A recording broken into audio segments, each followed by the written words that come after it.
As I started playing our number 2 game of 2024, my first couple hours had me thinking, maybe this could actually work into my top 10. I could see it. And the more and more I played it, it just kept climbing up and up and up. And for the longest time, my top 5 felt untouchable. Like there was no way anything could get into the top 5. But then this game did that. It passed Rebirth, it passed Prince of Persia, and then it did what felt like was truly impossible. It even passed Helldivers 2 for me, and I couldn't believe it. Dragon Age of the Veilguard absolutely blew me away, and I'm so happy I got to play a brand new BioWare along with everybody else. So let's dive into it. The other massive RPG on my list that I referenced during my FF7 Rebirth video, Veilguard as I'll call it from here on out, honestly not the greatest name, Dragon Age of the Veilguard. Veilguard was an incredible 85-hour journey. I've never played the previous Dragon Age games outside of a few hours of Origin over a decade ago, but luckily it didn't really hinder my experience. I was confused by some of the names and locations and factions of people, but you quickly figure out all you need to know in this game to be caught up with what's going on in this entry. The game opens with your player character, Rook, who you can fully customize, trying to stop an elf named Solus from casting a ritual that will pierce the veil, a magical barrier that keeps elves from their magic, but also is the only thing stopping demons from running rampant on the world. You try to stop him and succeed, but unfortunately 2 elven gods escape, Elgranon and Gillenane, which is not ideal to say the least. You succeeded in your mission. It technically was a success, but at what cost? And that is kind of the thread that carries you through the whole story, is fixing what was a success but was also a massive mistake at the same time. Let's talk about Rook for a moment. Rook, as I said, is your character. You get to customize their race, appearance, what faction you hail from, as well as pick your class, choosing between rogue, warrior, or mage. Each of these 3 classes has 3 subclasses to specialize in. For example, I played as a rogue and could choose between a Veil Ranger, utilizing my bow and charged up arrows to deal massive damage to enemy weak points, the Saboteur, a master of grenades and other explosive tools to deal damage, and what I ultimately chose, the Duelist, prioritizing melee combat and dealing massive damage via necrotic damage. I was just hacking and slashing my way through this game, inflicting necrosis and bleed effects on my enemies, and parrying attacks to set up incredible combos. Playing the game just as Rook would be a blast alone, but you also, as BioWare games go, get to fight with 2 companions as well. I won't get into the specifics of the different companions yet, but will instead start with how they operate in combat.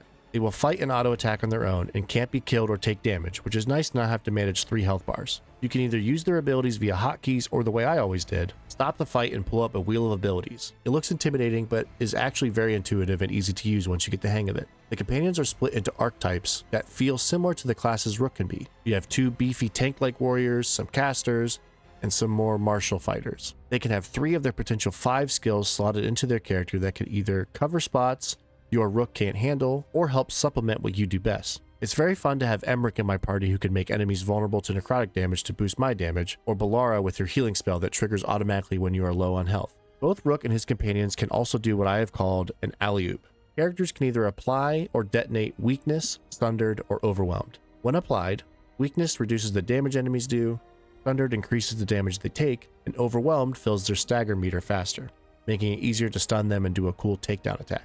The idea is one character will apply that effect, and then you could choose to have another one detonate it, removing the effect but doing a massive explosion of damage. These attacks all look so cool, and you can even use some equipment to make it so an effect stays on an enemy even after it's detonated. Plus, you have all sorts of damage types: burning, frost, shock, necrotic, and bleed that are all useful and fun to see stacking up on those enemies. The game is an RPG, and a huge part of RPGs is how the gear system works, and I love how Vanguard does this. You have your usual upgrade path of item quality: white, green, blue, purple, orange, and a reddish color for the unique item. Say I had a sword that was green and I found that item again. It instead upgrades my sword to be the blue level, making it more powerful. You can also level up your items to make them more powerful from a +1 to a +10. Upgrading a color of the item also unlocks one of the traits of the gear too. You can always see what the next one to unlock will be, helping you decide what gear you should try and upgrade when given the chance. I went for a build that was about my advantages, or buffs, lasting longer and giving me more damage the more of them I had active.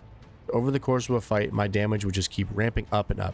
It was so satisfying every few hours, taking inventory of the gear on Rook and the companions to see what builds I have the potential to play with, and all of them ended up being super fun. Both Rook and companions also get skill points when they level up.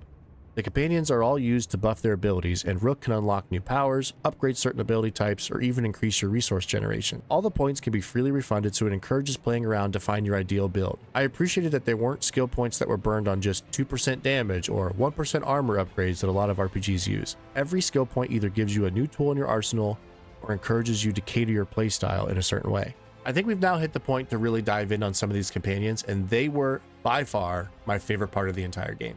As I mentioned, the beginning of the game is you screwing up and letting two gods loose on the world, and you need to build a team. And that's who these companions are, is your team to help you take down the gods. All of them have their own stories and their own backstories and missions to do that span multiple hours of the game. I won't get into any of the specifics of them because what you end up doing with each character is what makes them shine, but I'll just give a brief overview of who everybody is on the team.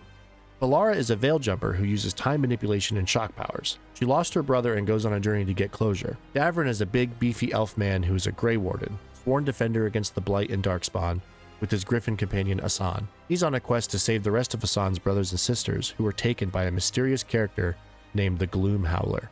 Emmerich is an older gentleman who is a necromancer, with his trusty skeleton companion Manfred, who's on a journey to use his necromancy for good and to stop a fellow necromancer who is trying to become a lich. Harding, who I romanced and adored, is a dwarf woman who is blessed with the mysterious power of the stone and is looking to find where this power came from. Lucanus is a member of the Antivan Crows, an Italian group of assassins, and he was captured and possessed by a demon named Spite, looking for revenge on those who captured him and attacked his family. He's basically Ezio from Assassin's Creed in the best ways. Nev is a private investigator from Docktown who is trying to help fight back against a group who has taken over her home, working with rival groups for the common good. And finally, we have Tosh, a badass dragon-breathing expert of hunting dragons who goes on a personal journey of finding who they are, what it means to be a woman, man, or maybe neither, while coming to terms with this personal awakening. Tosh was the main source of controversy for this game from the just worst corners of the internet because of how they tackle handling a non-binary character in a game. I obviously can't speak to it personally, but from what I could see, it was beautifully done. I believe they had non-binary members on the writing team that could really hone it in to make it feel authentic, and that's what people from that community have said, and it's just a shame that that's the type of stuff that people worry about and decide to be hateful towards. So I applaud BioWare and EA for being okay with kind of making a stance like that and showing that those people exist, and it's okay that they exist, and their stories deserve to be told too. There isn't a single companion who I didn't adore by the end of the game, and exploring their storylines was just BioWare at its finest, harking back to the glory days of Mass Effect 2. The story and side quests throughout the game were so much fun to play. Some of the moments were unbelievable set pieces and jaw-dropping moments, and some of the character interactions were so wholesome and heartwarming. This all culminates in the final 5 hours of the game that kept me up until 2 AM on a weeknight trying to finish it.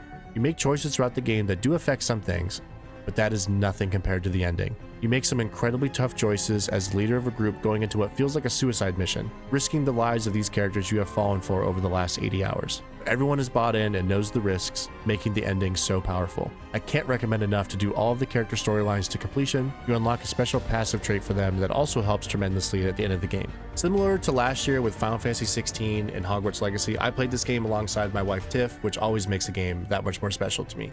We've been romancing different characters and making different decisions. She's playing a mage. It's been really fun to watch to see how different our two playthroughs ended up being. Similar to what Helldivers 2 had, sharing Dragon Age with Tiff just skyrockets the game on my list just to share my favorite hobby with my favorite person. This game is so special to me and a lot of other people out there who have played it, so please cut out the noise from the idiots out there and play Dragon Age the Veilguard. It's an awesome game.